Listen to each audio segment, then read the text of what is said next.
Welcome to another episode of the Federal Newswire Lunch Hour Podcast with your host, Andrew Langer. Well, hey there, everybody. Welcome to another episode of the Lunch Hour with Federal Newswire. I'm your host, Andrew Langer. So glad you can join me and I can join you here on the Lunch Hour Podcast. If you're watching us on YouTube, please subscribe, leave a like, leave a review. If you are watching us, you can take us with you wherever you go on whatever fine podcast platforms you get your audio content on. You can find us there. If you're listening to us on one of those fine podcast platforms, check out our YouTube channel so you can see what's happening in studio with me and our guests. Very excited to bring our next guest on. She's been on before, fresh off her triumphant turn as the Mistress of Ceremonies at the Competitive Enterprise Institute's 40th anniversary dinner. Her name is Jessica Melugin. She is the director of the Center for Technology and Innovation at CEI. She's a graduate, I believe, of Claremont McKenna. Am I right there? Correct. You are correct, Yes. sir. And I wanted to have you on because as we're recording this, we are neck deep in a debate over the Kids Online Safety Act, otherwise known as KOSA. And it's a situation where folks are really trying to throw out the baby with the bathwater. Let's just get into it, Jessica. KOSA, is this one of these examples of the road to hell being paved with good intentions? Yeah. And I think it's good to let's give credit to a lot of interested parties here. Keeping kids safe online is a very good impulse. And I have no doubt that people who have more varied and interesting lives than myself, who don't spend all day working on these things, don't understand sort of the unintended downside of this type of bill. So I first want to say, we should all be looking for ways to keep our kids safer online and navigating that. I'm a parent. I have two kids. Yeah, it starts with parenting, doesn't it? I think so. And I also want to acknowledge, I understand that that's not what anyone wants to hear. Too join you parents of America. We are tired. We all waited too long to have them. We are old. We are done. I get it. I don't know what I'm going to make for dinner tonight. There's laundry I should be doing. I'm with you. I know you don't need to hear one more thing that you have to be in charge of. But unfortunately, because parents are going to do the best job and because every kid's different and every family's different and kids mature at different ages and they have different life experiences that they bring to content that they encounter online, it really means that a top-down solution like KOSA, A, comes with a lot of bad trade-offs, but B, isn't really going to fix this problem. Right. There's no government substitute for being connected to your kids, being informed about what's going on in their lives, and keeping those lines of communications open with them when, they find something online that maybe all their friends don't have any problem with, but for whatever reason upsets them or confuses them. It's really the parents who are in the best position to manage that challenge. Well, let me interrupt you for a second and let's pull it back now.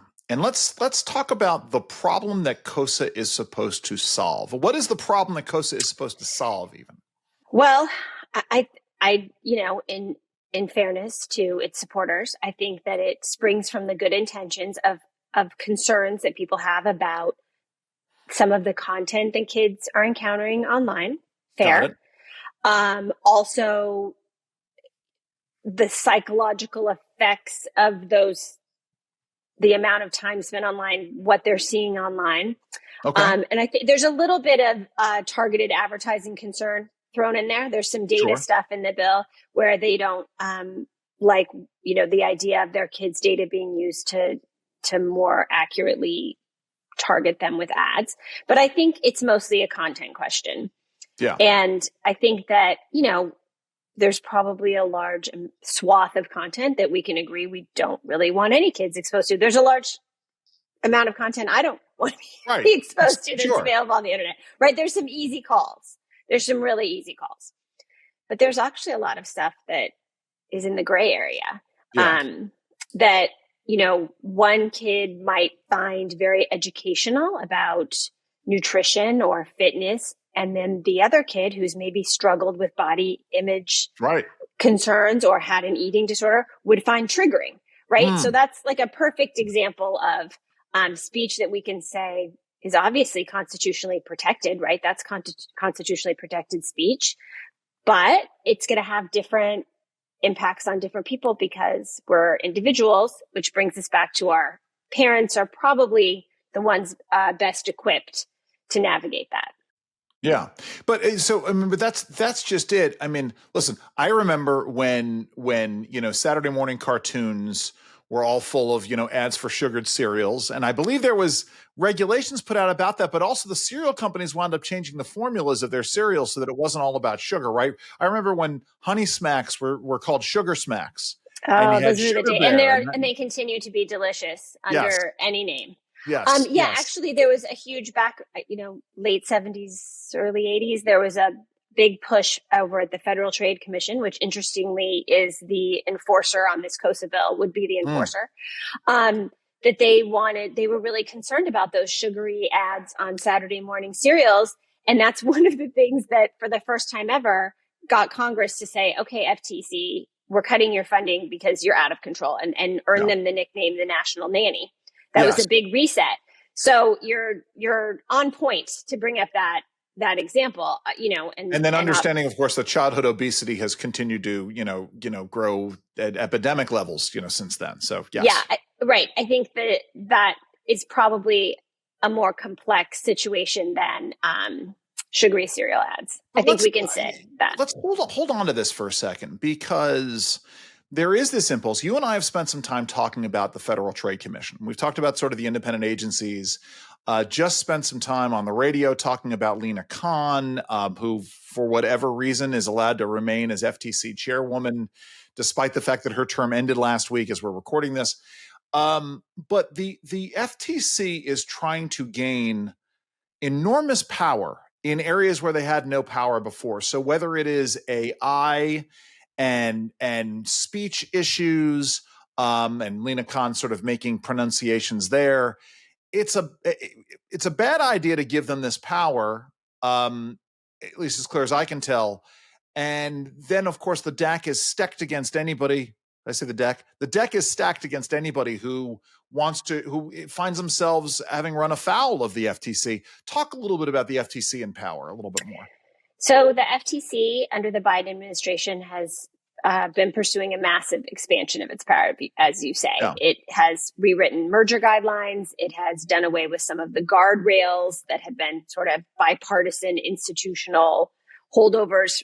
Even as presidential administrations flip-flop by party, they keep those on there. Not this FTC.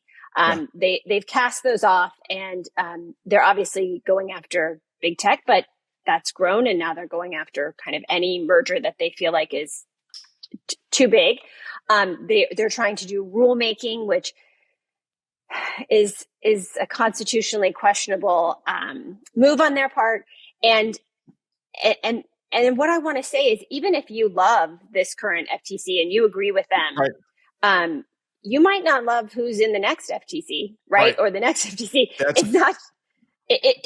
What powers do you want to give these guys when it's not your guys that are there? Right? That's always been my great concern, right? Is that there wasn't some kind of left-right coalition that was created in the wake of Donald Trump's election in 2016, right? If we were really concerned about, and Jerry, our good friend Jerry Rogers, he and I wrote a piece just before the election about how, if you're worried about the predilection towards authoritarianism, the one way you can deal with that is by, curtailing the powers of the central authority so that it can't be abused by somebody you don't like. But nobody seems to want to go down that road, do they? No, I think they're interested in becoming the newest central authority.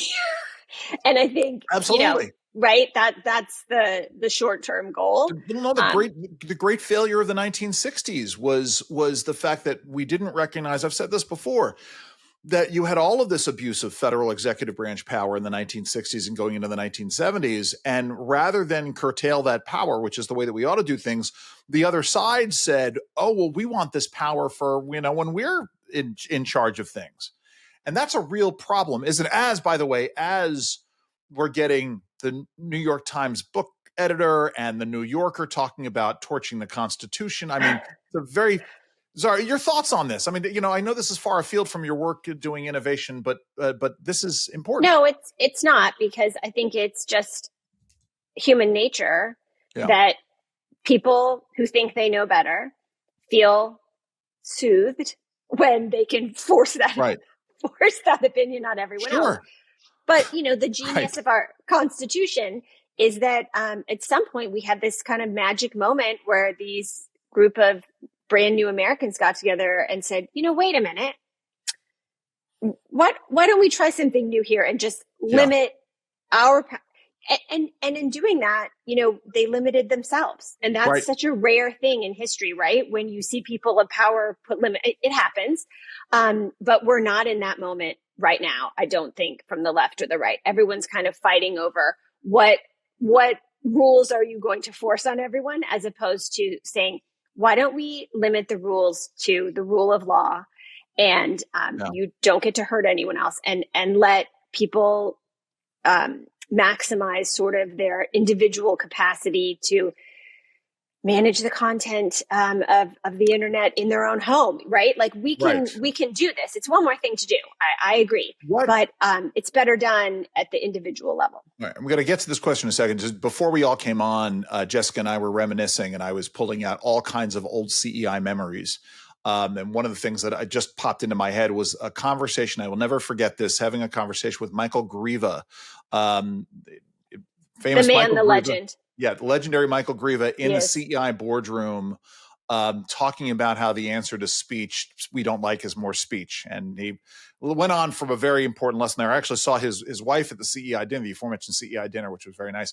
So but let's talk about this. What happens if COSA gets passed? What are the unintended consequences? What are we looking at? How does this change innovation? How does it change the internet as we know it? How does it change folks who want to innovate? Let's talk about these things.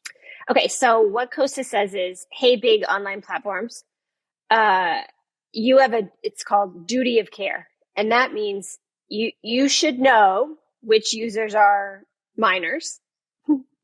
And then you have a duty of care to not show them things that will upset them. Okay, so here are the myriad practical problems with that. How will they know who is a minor and who is not a minor? Right. They will say, well, there's nothing in there about age verification. But if your company's on the hook legally, you're going to want to know, you're going to find a way to figure that out, right? And what that's going to mean in practice is that not just kids, but everyone, I'm going to have to prove to go use these platforms that I'm not a kid. So what does that involve? That involves either maybe bioidentification, like I show them a video of me. So AI software can say, you'll find it hard to believe I'm not under 18. That's kind of an easy one for the AI software, but you can understand. Tough in your case, it but that's okay. It's real close call. Or I upload a government ID. Right. So right there's kind of a privacy red flag, right? Because if we're all concerned about these companies having so much information, why are we mandating that everyone upload their government ID? So that there's one, right? If you say to these companies, you have to treat kids differently and you should know who kids are, that you're incentivizing them to make age verification the norm. And that also, by the way, on a theoretical note, it kind of is the end of a lot of anonymous speech online. This is where I was going. This is exactly where I'm sitting, folks. I'm sitting here sort of thinking about this. Folks, you got to understand, there has been an effort on the part of certain segments of our population to get rid of anonymous speech. And anonymous speech is an essential element of our republic. Let's not gloss over that, Jessica. Talk about that for a minute, because to me, this is what they're trying to do. To me, this is where why you get folks on the left supporting something like this, is because they want to make sure that there is no such thing as anonymous speech. So everyone who's listening who's a lefty, picture the right knowing who you are, and everyone who's on the right, picture the left knowing who you are. Right. And live it in that context. Right. Like it's a long tradition in our country, anonymous speech, right? The Federalist, like we write political founding documents under 100%. Right. This is part of, and the Supreme Court has long recognized that we have a right to that, right? Because that's the speech that often is in need of most protection. If you feel like you're in danger, and in a world, like you were saying, where cancel culture is prevalent, do you really want to get rid of anonymous speech so that, what does that do about whistleblowers, or what does that do about people who have, a minority opinion in a group of kind of group thought. We Right. don't want to put pressure on that to go away. So that's one, I think, very serious harm of COSA is that to get on the biggest platforms, if you're going to have to hand over your government ID. And the other thing is, because those companies can be taken into court, it would be great to be like, well, they're going to let you on and then they're going to destroy that file. Yeah. But they kind of have to be able to prove in court, hey, look, this 100%. kid who turned out to be 14 uploaded this ID, turns out to be fake, but we couldn't have known that. Like, they're going to need to keep evidence that they did undertake a duty of care, whatever that means, and made the best effort. So I don't think that information is something that most Americans are happy being stored in bulk on all of these platforms. So that's one consequence of it. The second is they don't want to spend all their time litigating this stuff in court. Right. So, when we talk about the easy calls of completely abhorrent content, first of all, major platforms aren't showing. You have to kind of ask for that kind of content, right? I think that in Q2 of 2023, Meta sent something like 3.7 million tips to the National Center for Missing and Exploited Children. Wow. And that's 1/4 of 1 year. Yeah. And that's not to say, and that's just an example of all these big platforms. They work with law enforcement. Sure. They don't want your kids to see this. They don't want your kids to see this because they want you to let their kid be on the platform. And they understand they have a business incentive to keep it a place where you feel good about that. And your kid feels good being there. So anyway, but when the calls are less clear, like we talked about with fitness or nutrition or something like that, they're going to take it down. Just better safe than sorry. Right. And that means an enormous amount of constitutionally protected speech and speech that might be really useful to people. Right. If I'm trying to lose 15 pounds or get stronger to make the soccer team or do whatever, I might like some information on fitness and nutrition. Absolutely. And so if there's those hard calls, they're just going to say it's not worth the legal cost of getting busted for it because we show it to the wrong kid and that kid has a terrible reaction to it because of what they've been through in their experience, which I'm not at all diminishing. But to make them legally responsible at such a vague standard, they're just going to end up shutting down a ton of speech and restricting a bunch of content. And I don't think that that's good for the overall health of the internet or our society, right? I love that I can go on and find anything.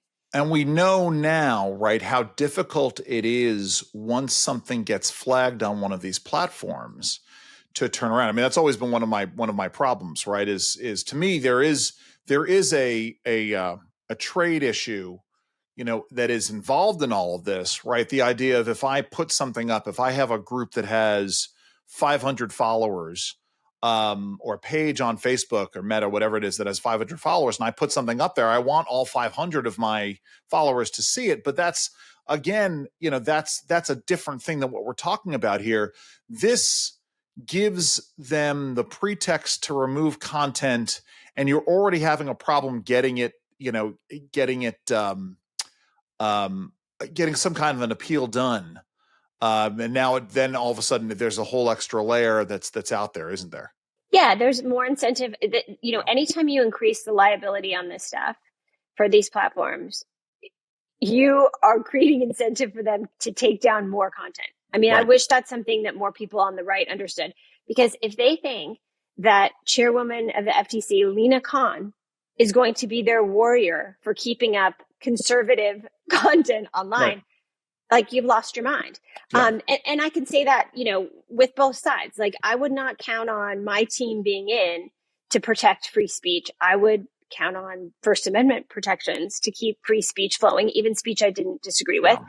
That's just a much better system than putting the FTC in charge of, well, what's harmful and what's not. The FTC is not a child protection specialist organization. And the other group that COSA charges with that are state attorney generals. Right. And, however you feel about your state attorney general, love or hate him, whatever, it's a politicized position. And I don't think we want people in that position making the calls on, well, what speech is harmful or not. Plus, I mean, that's wild. there are federalist issues that work here to make state attorneys general sort of in charge of regulating a federal statute. But let me circle back to something here, Jessica, which is the more complicated and convoluted the rules are and the more mandates that are put on these companies to act, doesn't that offer up a greater possibility of collusion between the government and these platforms to censor content that the government doesn't like or that whoever is in power doesn't like?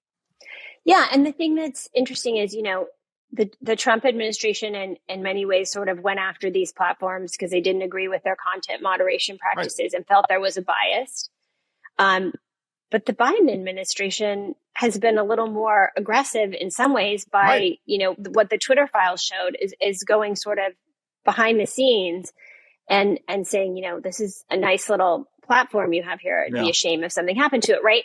So, I just think, why increase the possibility of those pressures? We should be, pushing those out. Like we should be minimizing government's opportunity to decide what's appropriate for our kids and what's not. And it's not that I'm not someone who's saying, Wild West, let it ride for our kids at all. I have 2 kids and I shelter them from as much of the world as possible. Sure. But the point is that's for me to do. And, that's a million decisions I make as a parent every day, and online's not any different. And there's lots of tools and lots of services at every level, not just the platforms. The ISPs have tools parents can use.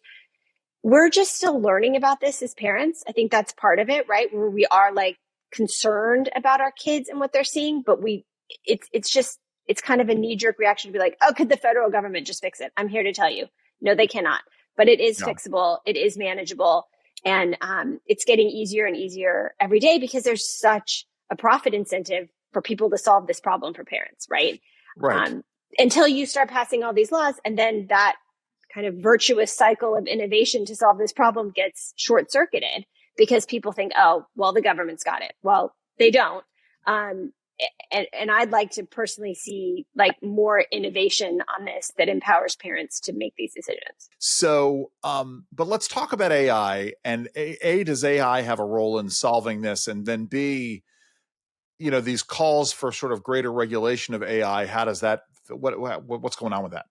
So again, it's sort of like we were just talking about with short-circuiting the innovative process. Obviously, like any technology that's ever been invented, there are risks that will be associated. There will be challenges with AI, right? Like you've seen all the amazing stories about warnings about bicycles for women when bicycles came out, which is so great because they call it bicycle face, and it's when there's too much wind on your face. Anyway, this is what free societies, this is what innovative societies deal with. We take the innovation, we go forward, we make progress. Are there challenges? We deal with them. I think that nothing changes because it's AI with that. And on the online safety stuff specifically, AI's potential to help these platforms eliminate content that is inarguably inappropriate for children, I think is phenomenal. Yeah. And I think they're already employing that. And I think that anything we do to deter the progress of AI in a million different areas, but certainly in this one, is really a disservice that we're doing kind of based on fear. I mean, it really is the precautionary principle that we've seen, how many people in the world starve to death because of the precautionary principle in remind folks about it, because it is something that CEI really pioneered in pushing back on. But talk about the precautionary principle, why it's such a dangerous thing. Yeah. So what it is the simplest way to explain it is just saying you can't do anything new until you can prove that nothing bad will happen with it. Right. And of course, anyone who works in, anyone who's an entrepreneur, anyone who's in science or medical research, any of those things would know that's just completely opposite of how learning and progress works. And that sort of policymaking, the precautionary principle, has been implemented in ways that have really harmed so many people, right? The anti-GMO food stuff that's saying anti-nuclear power, which would be, be nice to have a clean energy source as an option more available to us. I think everyone can agree now. especially with AI, where we're going to need lots of power. So for me, when I hear people push back on AI or call for heavy regulation of AI, that's what I hear. I hear the precautionary principle. Like, well, what if someone bad did this? And I want to say, well, someone bad is going to do bad stuff with whatever they can get their paws on, right?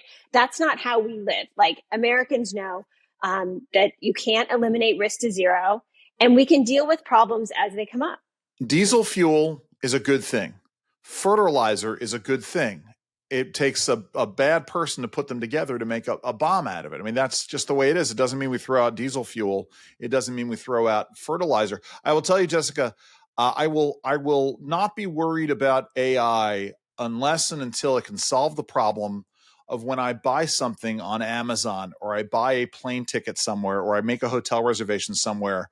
I'm not immediately spammed afterwards with ads asking me to buy the exact same thing that I just bought. I know. How good can the algorithms be if they still do dumb stuff like that, right? Right. I mean, I think we're still human beings are still on top of it if they're still making those kinds of mistakes. Yeah. No, that's I bought a plane ticket to New York a few weeks back and went and it was still trying to sell me on my plane ticket to New York. I'm like, no, it's already good in that regard. So where do things stand with the bill now? Where's it going to go? I mean, their time is running short on the legislative clock. What do we got going on? Well, so it passed the Senate this past July. Yeah. And then it got voted out of the House Energy and Commerce Committee. It's September, early September. We'll see if it finds its way to, I mean, I don't know if you and your listeners have heard, but there's an election going on. Wait, what? And there is. My God. Yeah, I had no idea. there is. It's happening. So that's why. Okay, because I just went and voted in something. Now I understand what that was all about. Yeah, and it's taking up a lot of the oxygen in Washington. So, I always bet against Congress in terms of doing anything. I'm not always right, but like 99% of the time, it's the safe bet. So. But also, the whole party starts up again in the new Congress. I'd be surprised if it wasn't reintroduced. But I will never forget having a conversation with somebody about gun control legislation in the wake of some massive shooting, and someone asked me if I thought the Congress was going to take action on gun control. I said no, and they said, "Well, why do you think that?" I said, "Well, tradition mostly." Yeah, I mean, that's and I know it's a bad gallows humor joke, but I think you're exactly right. I'm sorry, I interrupted rudely. No, but I think that's this could be my answer for any of the issues that I cover. It probably won't be passed in Congress. It'll probably be reintroduced in the next Congress. Yeah, right. And then because at the very least, right, either way, if it does get passed in this Congress and signed, it's not going to go to a rulemaking process until next year anyway, and presumably with a new administration coming in, and so I think that would sort of take the impetus out because nobody knows what's going to happen. Yeah, and I think there would be certainly from some First Amendment challenges to it too. It really would incentivize these platforms to take down a shocking amount of constitutionally protected speech, just to be kind of legally careful. So I think that someone might bring that claim. It could be stopped that way. But again, the idea that Congress is going to schedule in time to do a bunch of voting where they have to be on the record right before an election, it's possible. I doubt it, but. So let's turn our attention to the 40th. We had Kent on the day of the week of the 40th anniversary party, and it was great. We had so much fun talking to him about the intricacies of administrative law and the Administrative Procedure Act. It was a much more riveting conversation than I'm selling it. It was a great conversation. You emceed it, so I thought you did a masterful job. Your thoughts here, stepping out on the stage. Your dress had pockets on it, which I thought was a good call. I love that you noticed that, Andrew. You're the best. But that's so kind of you. Thank you. I don't know how I did. I think that I left my body and just the muscle memory of practicing it kicked in. I don't remember it, but I think that a couple of days before I went to do it, I thought, oh, well, this is the first time I've tried to MC an event. And it's interesting to do it at sort of such an amazing location, the National Cathedral, so beautiful. But I also realized, almost everyone I've ever worked with, everyone I work for now, and everyone I might want to work for in the future is in this room. And I thought, I wish I wouldn't have realized that part of it. Yes. That wasn't helpful to me in that moment, but I think get we it. got away with it. There is nothing, I agree with you. There's nothing more terrifying than having to sort of perform in front of people that you have to see on a regular basis. Right. Yeah. I totally understand that. I've been in that position. No, you did great. I mean, you did great. Nice. You know, and the fact that you had things memorized, I thought was that was a good thing too. It was no, yes. No, I just, like, I think there are people who are so personable and so talented. They can just kind of go out there and wing it. And I think what I will say for myself is that I have the self-reference to know that I'm someone who needs to memorize it and practice I get that. Believe me. I'm not charming enough to just trot out there and think of the perfect thing. It's a different muscle. Now, I will say I'm a little disappointed you did not get married at the dinner. Yeah. Because that would have been I think that would have been a good capper there. But again, you don't want to make it a spectacle. But yes, that was, or maybe you do. I mean, for me, look at what I was wearing at the dinner, folks. I was wearing this. You looked great. This psychedelic jacket for the event. I'll tweet out. I've tweeted out pictures of it. Yeah, you should share that with America. They deserve to see. It's really good. And I will say this, George Will's speech was excellent, but Magat Wade's speech was terrific. Isn't she amazing? Yeah. We've had on Maureen Tusty. She and her husband have done a film about women entrepreneurs, of which Magat is one of them in the film. So, it was so great hearing from. In fact, I need to get her for the podcast because I think she would be. She's fantastic. Amazing. Yeah, she would be wonderful. But the message of why entrepreneurship is important and why a sensible energy policy is important, why protecting small businesses, all of these things were terrific. So what else are you working on? What are you sort of looking at these days? Oh my gosh. Well, chaos springs eternal from the Federal Trade Commission. Yeah. So plenty of individual cases and internal, I don't even know what they're doing over there. I mean, I meant to ask you about this because you and I've not had you on since the Jarkizi decision was laid down. That was really important. Let me get for those of you who don't know, Jarkizi was a case that was an SEC case, right?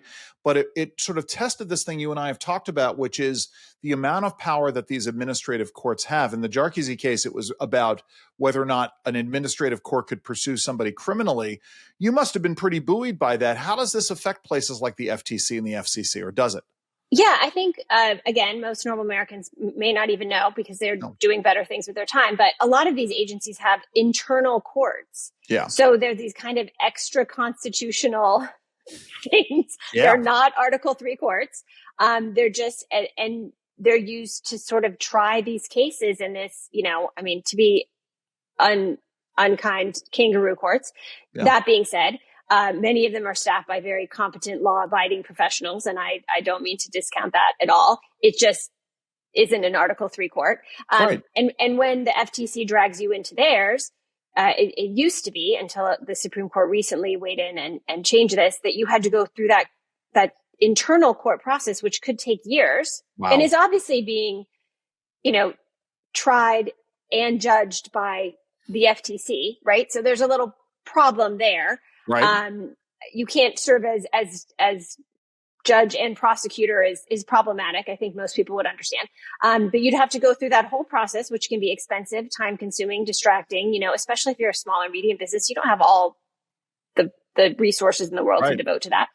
If you got a bad decision against you, then you could go and appeal it in an Article 3 court. But I mean, that's wild.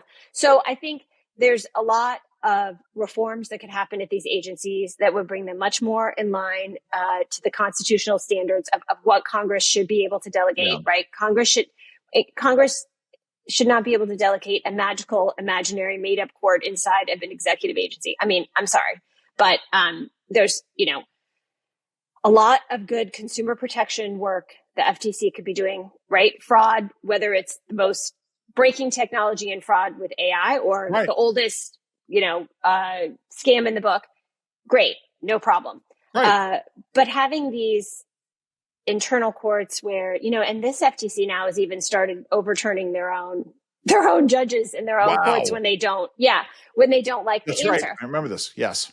Yeah. So I think, and a lot of agencies have those administrative law courts that I think most Americans don't even know about. And unless you're in the business of defending your company in them, you might not even know it's happening. But it's certainly always better when we see things put in an Article 3 court.